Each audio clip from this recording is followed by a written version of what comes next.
Halftime Howie here, and I've been thinking about this interview for weeks. I know it's going to be great. Our very own Rocco Pasafumi is going to interview Nick Atkinson and Connor Dells about their fabulous careers and some of the talented actors and singers from Australia that have impacted them. Rocco, take it away. Thank you very much, Howie. First of all, gentlemen, thank you for your time and being with us today.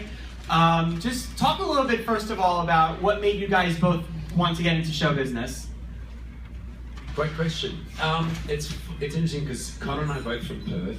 My parents took me to see a lot of great live theatre and stuff when I was a kid. They took me to see Jesus Christ Superstar when I was about 7 years old. Around the same time, they took me to see the movie Hair, and they kind of both blew my mind. I was like, you know, I could do this. I could do this. I also was a big science fiction fan, and I liked sci-fi, like Blade Runner. My dad took me to see Alien, of all movies, at about the age of 7 or 8. And I was like, I want to be an actor. I want to do what Sigourney Weaver does. What about you, Connor? For me, it was actually when I was in junior school, like in a young age, my teacher thought I was a little bit of a show-off on the sporting field and thought, why don't we get you into a production? She was a family friend of someone who was doing The Big Friendly Giant. So despite my height, I put on stilts and I played The Big Friendly Giant and found that being on stage was nothing, there was nothing like it. I think it's so unique and gives you this thrill that you can't really find anywhere else. And then from there, I just kept jumping into things and doing that, and was exposed to some really amazing actors at a young age, which sort of gave me somewhere to look forward to. And people, you know, like Heath Ledger that I was able to see when I was really young, performing at his school, which was one of my sort of rival schools growing up, was fantastic. And then to see him go on his career was super inspiring to me. So that's sort of where I began, I guess. You talk about having the experience with some of these really internationally famous actors from your country. What was it? How tight knit was that environment? Like working your way up, in in terms of that sort of the community of actors and performers in Australia. The really beautiful thing with the industry in Australia, there's some very brilliant acting schools. One of the best in Australia is in Perth, where both Connor and I are from, where Heath Ledger was from. It's not that small of a country. It's as big as the United States, actually, but with about a 20th of the population. So it's funny when Americans are like, oh, do you know such and such? If it's in showbiz, chances are you do. Like I met Heath Ledger when he was a young kid, about 8 or 9. And his first big break was in a TV show called Sweat, just about young Olympians. And I did a couple of days' work on that, and he was probably about 15 or 16, brilliant, talented guy. So it's funny how we both came across him. Big inspiration. Then, and very sad that he's gone. I think he'd be one of the biggest stars in Hollywood right now, as we were saying. My other point was that when I went to the Western Australian Academy of Performing Arts, it's a bit of a mouthful, Hugh Jackman was in his final year when I was in my first year. Lisa McCune had been through there. You guys might not know her, but she's a big star back home. And everyone kind of has everyone's back. I always go and see Hugh's shows in New York, and yeah, I think Australia is a very great down-to-earth training ground for actors. It's a big country, but it kind of has this wonderful beach, island, she'll be right mate mentality to it, Yes. Anything to add to that? Yeah, I think with Australians, there's this connection that a lot of other countries perhaps don't have. I think, whether you're from Sydney or Melbourne or from Perth, where we're from, there's this instant kind of, we call it banter, I guess, that there's this connection that we're not afraid to joke with each other, and in our industry that's massively beneficial because we're able to get straight into very personal work easily. So when you meet someone in the profession, it is quite easy to jump in with them and start work with them and become friends with them, and connections definitely stay there. It's quite a loyal country, I'd say. So I think that's lucky for us coming from that country with the loyalty that's sort of in our blood. In your opinions, what do you feel is it about your people in terms of the talent in show business that really just seems to attract the world, particularly this country? I mean, right now we have a lot of talent coming, or still continuing to be huge. Like particularly in music, we have Sia. She has the biggest hit right now, one of the biggest hits of the summer, and it's just there's just something about the talent from there, particularly that just continues to make a mark, particularly with Americans. Yeah, I'm a huge Sia fan. I produce pop electronic music myself.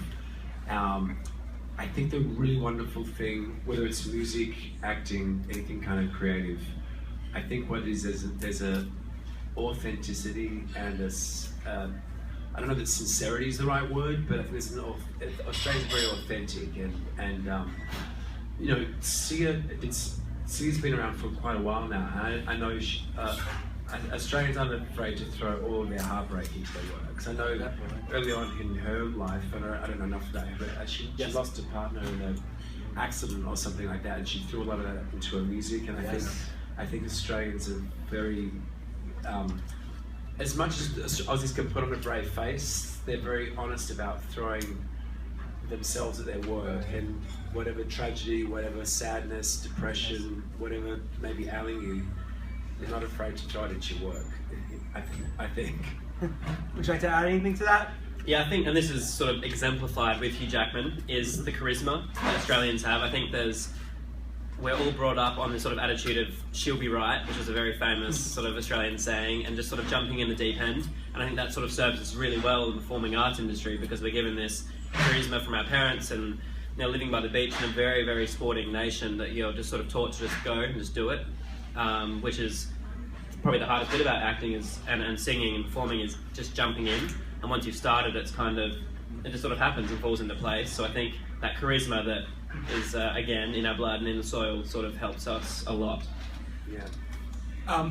You guys are now here in New York doing work. What do you hope to accomplish in New York ultimately? What are you working on right now, and what do you hope to do within the next 5 years? Great question. I'm doing a lot. I work at the show Sleep No More. You guys have to come and see it. I host a lot of events there. I'm hosting a fabulous tribute to Brazilian music there in a couple of weeks. I'm producing a short film at the moment. I'm writing a feature film. I think everyone, and it goes back to what we were just saying as well, I think I'm one of those performers where it's not just give me the script, give me the song. It's like I have something to say, I need to tell my story. So I'm writing this great independent film as a feature film. That's my next project in the next couple of years, which hopefully you will get to see. And producing and writing music, and I'm working on a musical with my songwriting partners for my band. So I kind of feel like there's a million things I want to do in the next 5 years. Yeah. Excellent. How would you categorize that? For me, at the moment, I'm part of the New York Academy Company at the American Academy of Dramatic Arts, which is a theatre school in Midtown.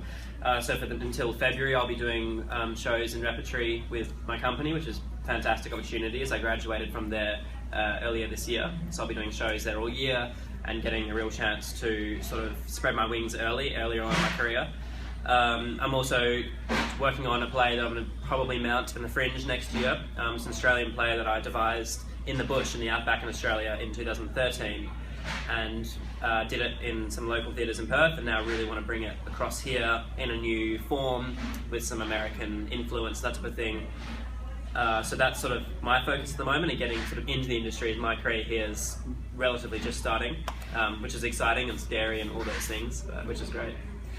Just to close out my part in all this, away from the show business aspect of it, tell everybody watching this why they should come down to Australia.